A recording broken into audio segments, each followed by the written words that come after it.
había venido a cumplir una misión. Nuestro Señor vino, se hizo hombre para cumplir, para hacer, para realizar la obra del Padre. Una obra del Padre que Él recibe y tiene que cumplir. No hace nada por cuenta suya. Nos lo dice también en el Evangelio. En verdad os digo, el Hijo no puede hacer nada por su cuenta, sino lo que ve hacer al Padre. Por tanto, la obra del Hijo es la misma obra del Padre. Lo que hace Él, eso también lo hace igualmente el Hijo, porque el Padre quiere al Hijo y le muestra todo lo que hace, y le mostrará obras aún mayores que estas, para que os asombréis. Jesucristo, nuestro Señor, por tanto, no obra por su cuenta. Todo lo que realiza es el encargo del Padre, la obra que el Padre le ha encargado. Yo no puedo hacer nada por mi cuenta, juzgo según lo que oigo, y mi juicio es justo, porque no busco mi voluntad, sino la voluntad del que me ha enviado. Esta es la disposición de nuestro Señor Jesucristo para cumplir su misión, para realizar a cabo su obra. Mi alimento es hacer la voluntad del que me ha enviado y llevar a cabo su obra. ¿No decís vosotros, 4 meses más y llega la siega? Pues bien, yo os digo, alzad vuestros ojos y ved los campos, que blanquean ya para la siega. Ya el segador recibe el salario y recoge fruto para vida eterna, de modo que el sembrador se alegra, igual que el segador. Yo no hago nada por mi cuenta. Mi alimento es hacer la voluntad del Padre. Esto es lo que anima los 33 años de vida pública de nuestro Señor Jesucristo. Esto es lo que anima sus 3 años de ministerio, de evangelización, de milagros, de continuas obras de caridad y de bien. Es ese deseo de hacer la voluntad del Padre, de cumplir el encargo. Todo lo que me dé el Padre vendrá a mí, y al que venga a mí no lo echaré fuera, porque he bajado del cielo, no para hacer mi voluntad, sino la voluntad del que me ha enviado. Cristo no hace su voluntad, sino la voluntad del Padre. Es Él el que lo ha enviado. Y seguimos con más citas. En la oración sacerdotal, después de la última cena y del lavatorio de los pies, el Señor ruega al Padre: yo te he glorificado en la tierra y he llevado a cabo la obra que me encomendaste realizar. Ahora, Padre, glorifícame tú junto a ti, con la gloria que te tenía dado antes que el mundo fuese. Jesucristo nuestro Señor ha cumplido la obra del Padre. Ha resarcido la honra que la injusticia del pecado había provocado. Ha llevado a cabo la salvación del género humano. El Señor mismo, cuando habla de su pasión y anuncia su entrega, dice: por eso me ama el Padre, porque doy mi vida para recobrarla de nuevo. Nadie me la quita, yo la doy voluntariamente. Tengo poder para darla y poder para recobrarla de nuevo. Esa es la orden, la obra que he recibido de mi Padre. Yo doy mi vida voluntariamente. En la entrega de la cruz, en la muerte próxima, se cumple y se realiza la obra encomendada. Jesucristo nuestro Señor, ¿quién puede decir todo está cumplido? Consumado es. Es el grito del atleta que llega triunfante a la meta. Es la exclamación del obrero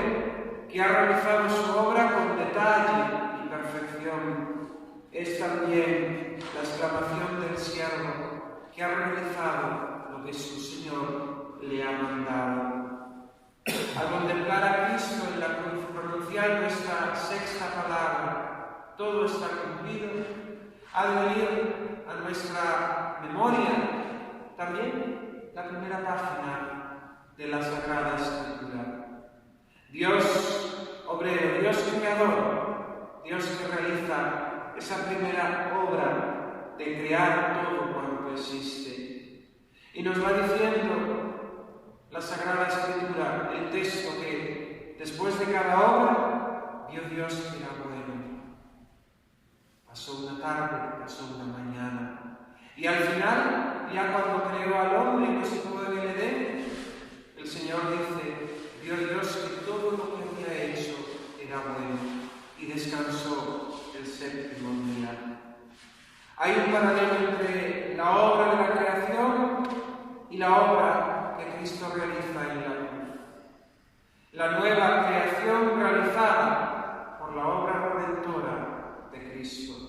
Esa creación primera que Dios, que había salido de sus manos, y que el hombre, en el mal uso de su libertad, había pervertido por el pecado, Jesucristo la restaura, la renueva y se inaugura esa nueva creación. Vio Dios que todo era bueno. Es similar a la expresión de Cristo en la cruz. Todo está cumplido. He realizado la obra que me has encomendado. Jesucristo nuestro Señor muere en la cruz, se entrega voluntariamente, y esto no por casualidad. La muerte de cruz no fue fortuita, pudo ser esa muerte, pudo ser de otra manera. Es cierto que nos pudo redimir con simplemente quererlo, con cualquier otro acto, porque todos los actos del Hijo de Dios hecho hombre tenían valor infinito. Pero quiso hacerlo entregando su vida por nosotros, porque no hay mayor prueba de amor. Para que no dudásemos de su amor, para que no dudásemos de su entrega por nosotros y de su interés por nosotros, quiso entregar su vida, quiso morir por nosotros. Es la expresión mayor de amor. Jesucristo nuestro Señor conocía la voluntad del Padre y sabía que venía al mundo a padecer, a morir, a subir al Padre. Se lo anuncia a los apóstoles por 3 veces. En ese camino de Galilea hacia Jerusalén, el Señor por 3 veces les anuncia la pasión. Ellos no comprenden nada, porque todavía no están iluminados por la luz del Espíritu Santo. Mis planes no son vuestros planes, mis proyectos, mis pensamientos no son vuestros pensamientos. Pedro, valentón, ¿cómo va a pasar eso? Y el Señor le reprende fuertemente. Apártate de mí, Satanás. Piensas como los hombres y no como Dios. Jesucristo nuestro Señor conocía que la voluntad del Padre era que Él entregara su vida por nosotros en el patíbulo de la cruz. Y el deseo de Cristo es cumplir la voluntad del Padre. Esto es su alimento. Mi alimento es hacer la voluntad del que me envió. Para esto he bajado del cielo, para hacer la obra que se me ha encomendado. El deseo de Cristo, la voluntad humana de nuestro Señor Jesucristo, coincide también con su voluntad divina. A pesar de ser un cáliz amargo, y a pesar de sentir el miedo y el temor ante la prueba y ante la hora de la cruz, Padre, aparta de mí este cáliz, si puedes, pero hágase tu voluntad y no la mía. Las mismas tentaciones que el Señor sufre en el desierto son manifestación de que su voluntad humana está totalmente subordinada a la voluntad divina. La voluntad del Hijo de Dios es la misma voluntad del Hijo de Dios hecho hombre, de su naturaleza humana. Y en todo la cumple. Su deseo es hacer la voluntad del Padre.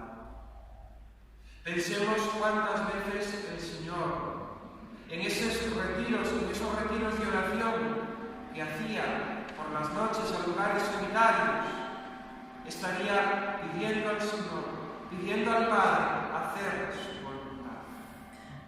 Porque en la oración dominical, en la oración del Padre Nuestro, ¿qué es lo que nos enseña? Padre nuestro, hágase tu voluntad en la tierra como en el cielo.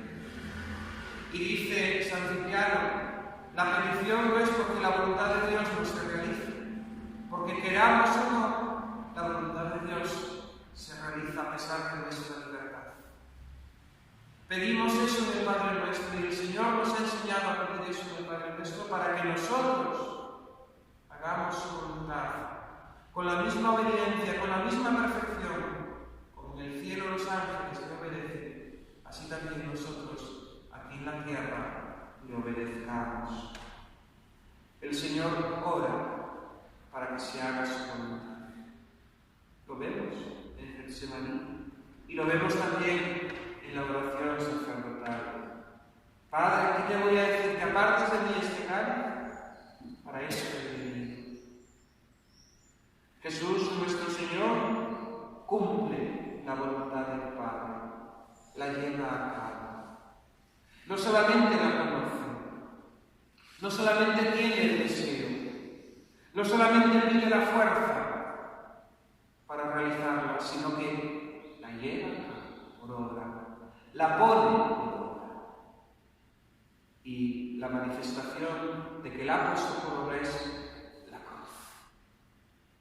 San Juan nos presenta a un Jesús fuerte, que va decidido a la muerte, que se entrega voluntariamente y que no tiene miedo. Muere como Señor, muere como Rey, muere como soberano, muere como Hijo de Dios. No me quitan la vida, yo la entrego voluntariamente. Y el Señor, ante el cumplimiento de su voluntad, en medio de la oscuridad y del dolor atroz, físico y psíquico en la cruz, se goza del cumplimiento. Consumados. Todo está cumplido. He realizado, he llevado a cabo la obra que mi Padre me ha enviado. Es el grito del triunfador, la exclamación del obrero, la sentencia eclesial. Consumado es. Es, en definitiva, esa dulzura y ese gozo por hacer la voluntad de Dios, que Cristo, en cuanto a su humanidad, siente y los santos han experimentado. La Sagrada Escritura canta la felicidad del justo, que vive cumpliendo la voluntad de Dios, del justo que vive cumpliendo los mandamientos, porque la ley del Señor, dice el Salmo, es perfecta y es descanso del alma, alegra el corazón, más dulce que la miel que destila de un panal, más suave al paladar. La obediencia de Jesús, esa obediencia que le llevó a cumplir la voluntad del Padre y que el apóstol San Pablo en la carta a los Hebreos canta y afirma de esta manera: Jesucristo, el cual, habiendo ofrecido en los días de su vida mortal ruegos y súplicas con poderoso clamor y lágrimas al que podía salvarle de la muerte, fue escuchado. Por su actitud reverente, y aún siendo hijo, con lo que padeció, experimentó la obediencia, y llegado a la perfección, se convirtió en causa de salvación eterna para todos los que le obedecen.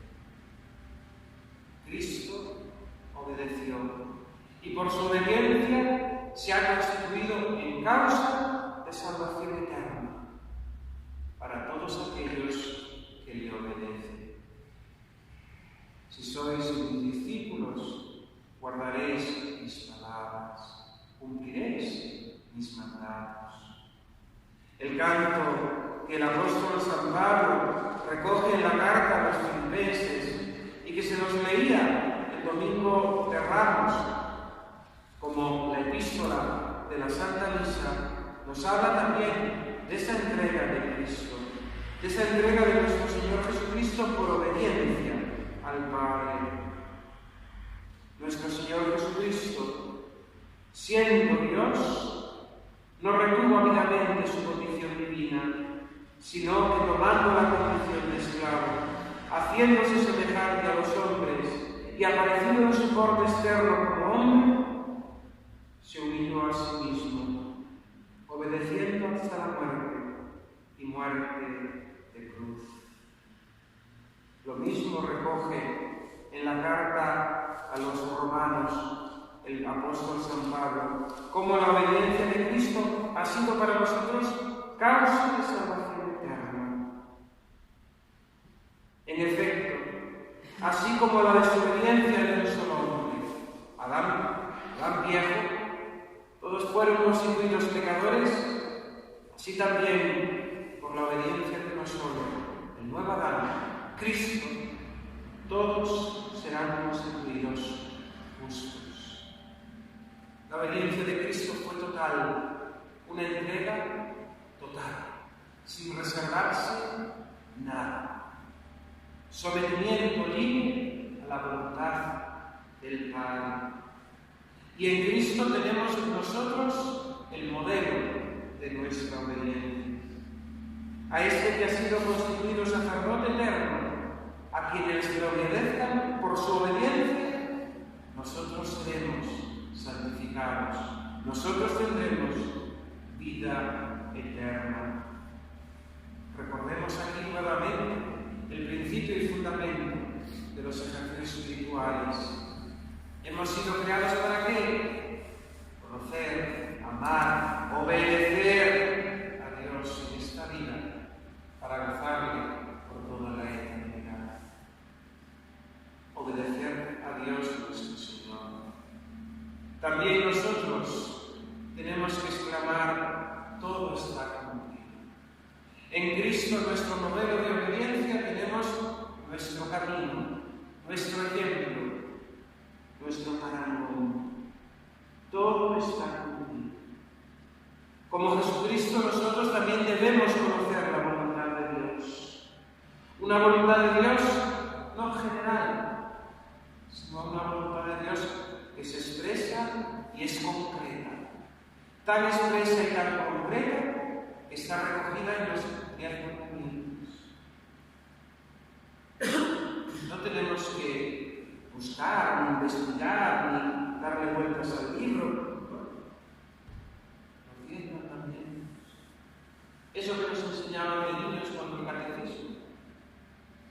Esos 10 mandamientos. Esa es la voluntad expresa de Dios para con nosotros. Y una voluntad de Dios expresa que se concreta también en los deberes y en nuestras obligaciones, según la vocación de cada uno. Yo como sacerdote tengo unos deberes y unas obligaciones ante Dios. Y en el cumplimiento de ellas está el cumplimiento de la voluntad de Dios. Como ciudadano tengo unas obligaciones y unos deberes. Y tengo ante Dios el deber, la obligación de cumplirlos. Y así cada uno de los ámbitos de nuestra vida tenemos que conocer para cumplirlos nuestros deberes y nuestras obligaciones. Pero a veces somos alumnos rebeldes que no nos acordamos que el maestro nos puso deberes. No tenemos interés por conocer cuáles son nuestros deberes y nuestras obligaciones, porque funcionamos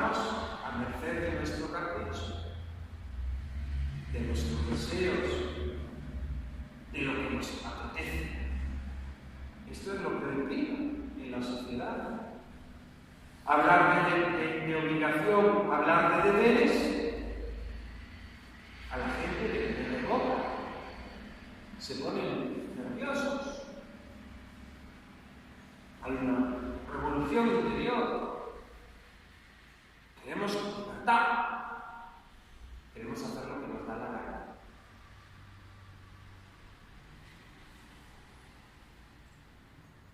Los mandamientos de Dios.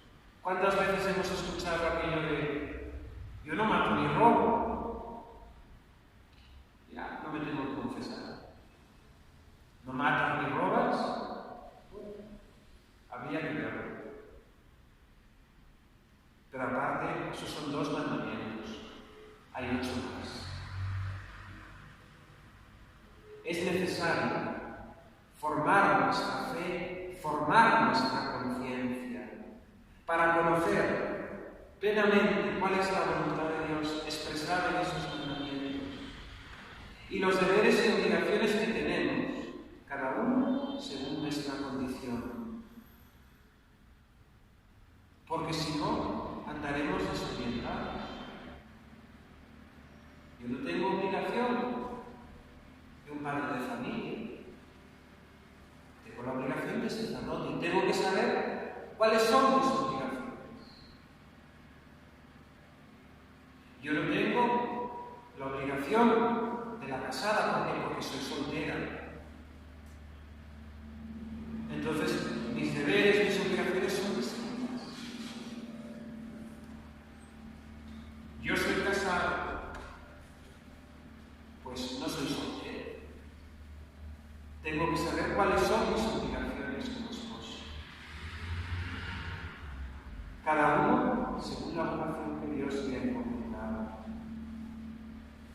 Como nuestro Señor Jesucristo, nuestro deseo ha de ser también la voluntad, el deseo de cumplir la voluntad del Padre. Hacer que nuestra voluntad coincida con la voluntad de Dios. Y normalmente hacemos lo contrario. Queremos que Dios se pliegue a nuestra voluntad. Queremos que Dios se someta a nuestros quereres, incluso con un disfraz de piedad. ¿Cómo terminan nuestras oraciones? Padre, hágase tu voluntad. O muchas veces, si haces lo que te pido, te voy a dar eso, tipo chantaje.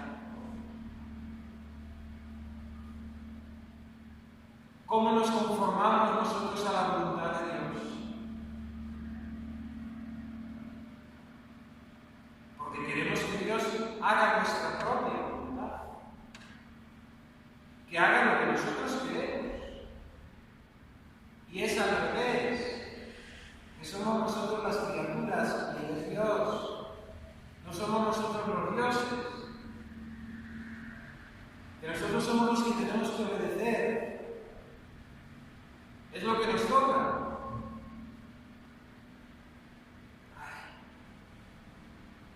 Dice Santa Teresa de Jesús: toda la pretensión de quien comienza a hacer oración ha de ser trabajar y determinarse y disponer con cuantas diligencias pueda a hacer conformar su voluntad a la de Dios.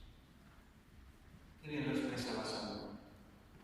Toda la pretensión de quien comienza a hacer oración ha de ser trabajar y determinarse y disponer con cuantas diligencias pueda a hacer conformar su voluntad con la de Dios. El inicio para la vida cristiana, para hacer, para la santidad. ¿Quiero yo hacer la voluntad de Dios? ¿Quiero yo cumplir sus mandamientos? ¿Con radicalidad? No a lo que vaya saliendo. Estoy convencido de que mi felicidad está cifrada en cumplir la voluntad de Dios. Sigue la santa.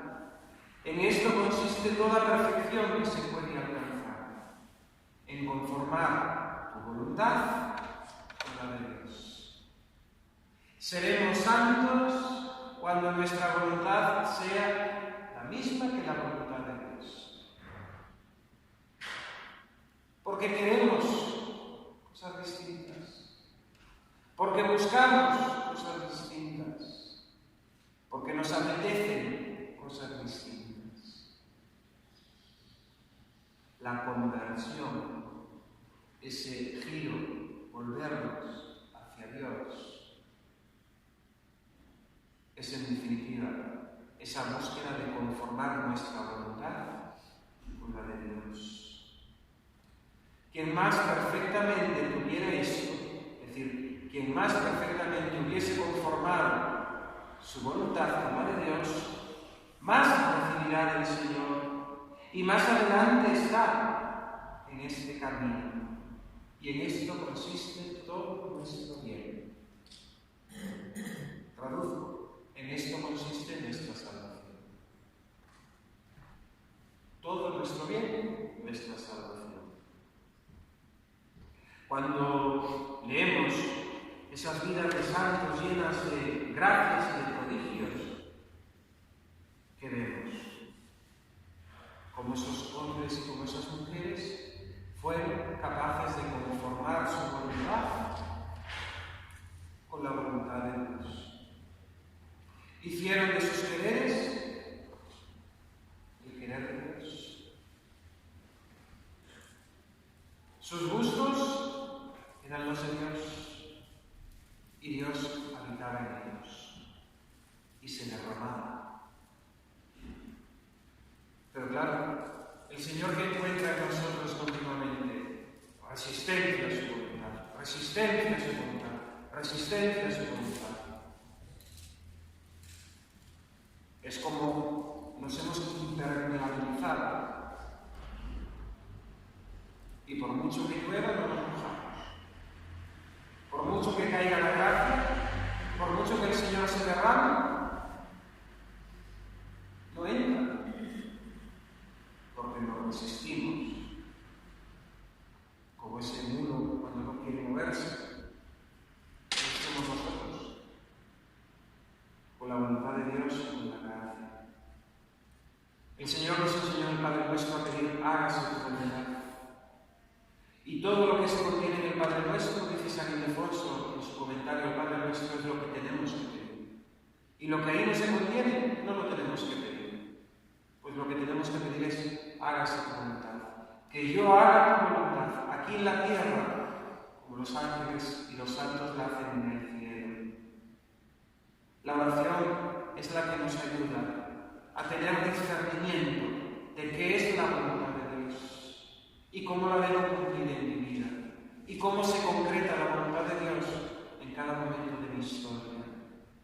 En la oración podemos tener también, obtenemos la gracia para cumplirla, para ser constantes, para ser perseverantes. Oración.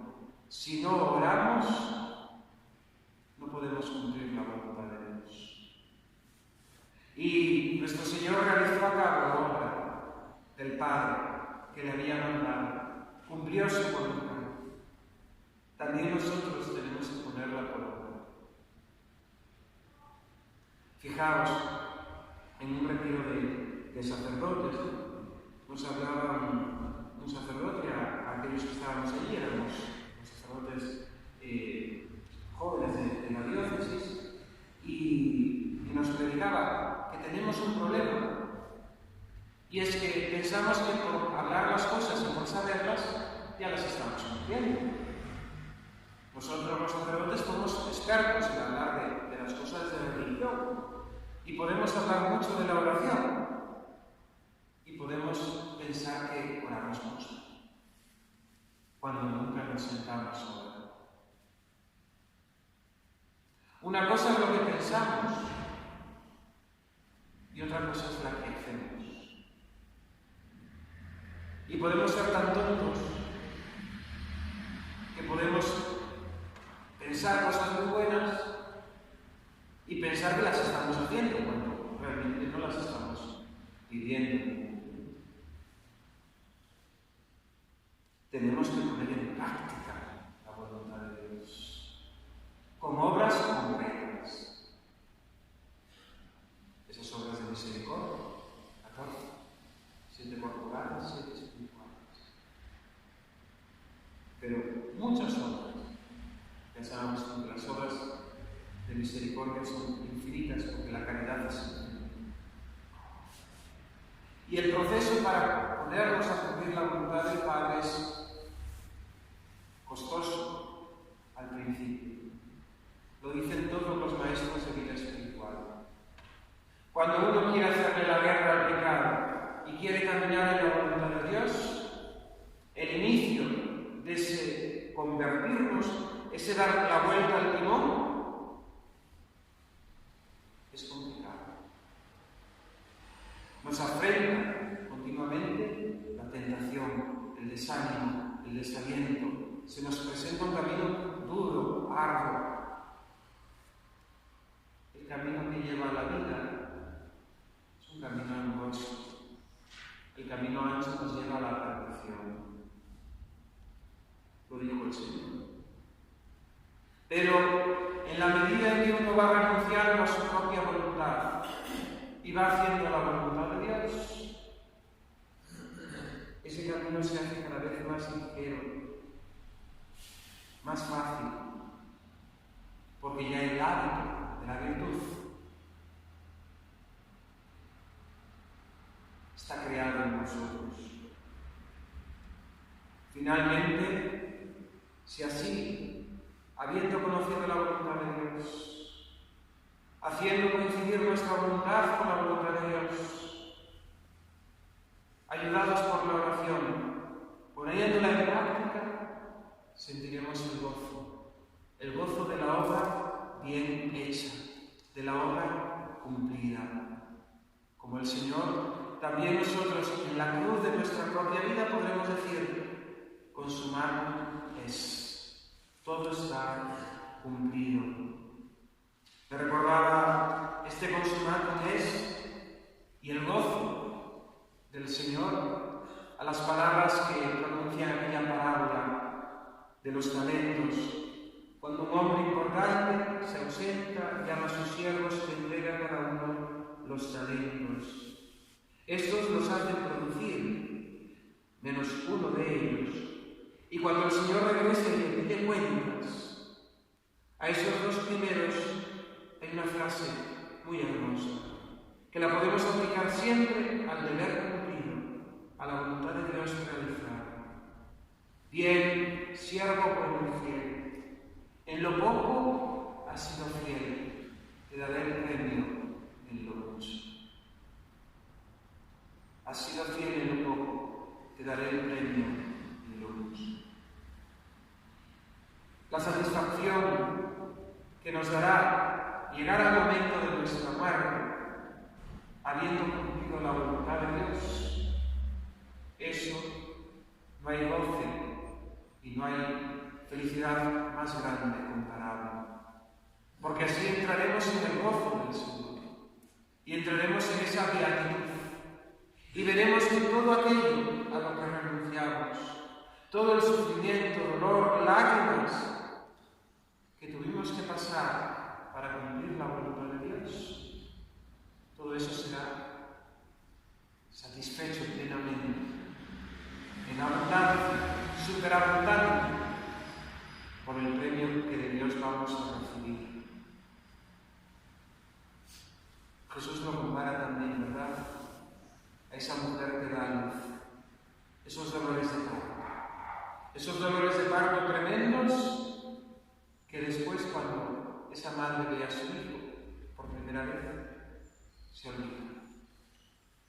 Todo queda claro ante la felicidad de ver el rostro de su hija. Consumar significa también el cumplimiento de las profecías. Todo está cumplido. Y en Jesucristo, lo decíamos ayer, se ha cumplido todo.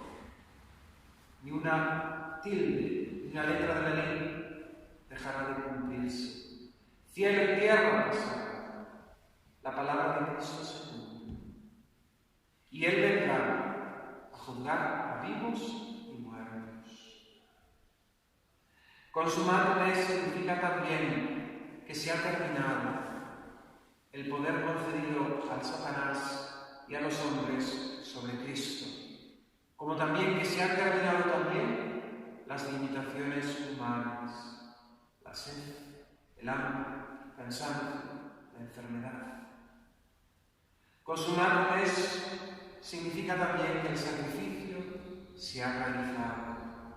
El sacrificio perfecto, anunciado por aquellos sacrificios del Antiguo Testamento, se ha realizado ya de una vez para siempre, con valor infinito, sobre la cruz. Consumado es significa también que se ha terminado ya la obra del príncipe de este mundo. Ha sido derrotado. La cruz de Cristo aplasta a Satanás. Su victoria ya es definitiva. Y es cierto que entre su primera venida y su segunda venida, Satanás sigue actuando, pero la derrota ya está realizada. La victoria es de Jesucristo, resucitado, vencedor de la muerte y vencedor del maligno. Consumado significa también, expresa también que la Iglesia ha sido ya constituida.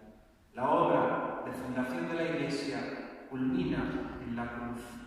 Cuando el costado de Cristo es traspasado por la lanza y de él brotan sangre y agua, los sacramentos que nos darán la vida de la gracia, la vida eterna.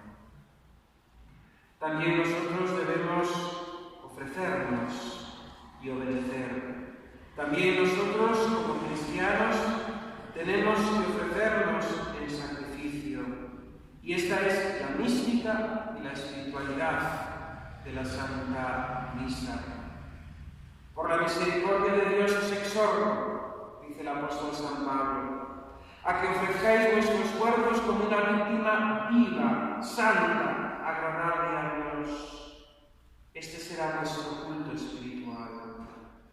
Y no os amoldéis al mundo presente, antes bien transformaos mediante la renovación de vuestra mente, de forma que podáis distinguir cuál es la voluntad de Dios, lo bueno, lo agradable, lo perfecto. Somos víctimas, porque pertenecemos al cuerpo de la víctima ofrecida en la cruz. Y por tanto, si somos víctimas, somos consagrados a Dios por el bautismo. No nos pertenecemos. Hemos de ser víctimas vivas, es decir, hemos de vivir en gracia, porque la vida de los santos es la que da verdadero culto a Dios. Vividas víctimas vivas, no víctimas muertas, que son los pecadores, que es cuando vivimos muertos por el pecado. Víctimas santas. Hemos de aspirar y hemos de llevar la vida de perfección y de caridad, no de mediocridad. Víctima agradable. Los sacrificios que ofrecían a Dios eran agradables cuando ese olor subía a la presencia del Padre. También nosotros debemos desprender el buen olor de Cristo. Y el buen olor de Cristo es que todo lo externo de nuestra vida, concordando con nuestro interior, ha de ser una manifestación agradable de Dios. Ha de ser una manifestación al mundo de la santidad. Ha de ser también una evangelización. Hemos de mostrarnos mansos, suaves, a lo divino, como decía un sacerdote mayor. El cristiano debe vivir a lo divino y nosotros hemos de vivir a lo divino. Consumatis nos recuerda las últimas palabras de la Santa Misa. Ite missa es. Todo está cumplido, todo se ha realizado. Hagámoslo nosotros en nuestra vida, cumplámoslo también en nuestro día a día.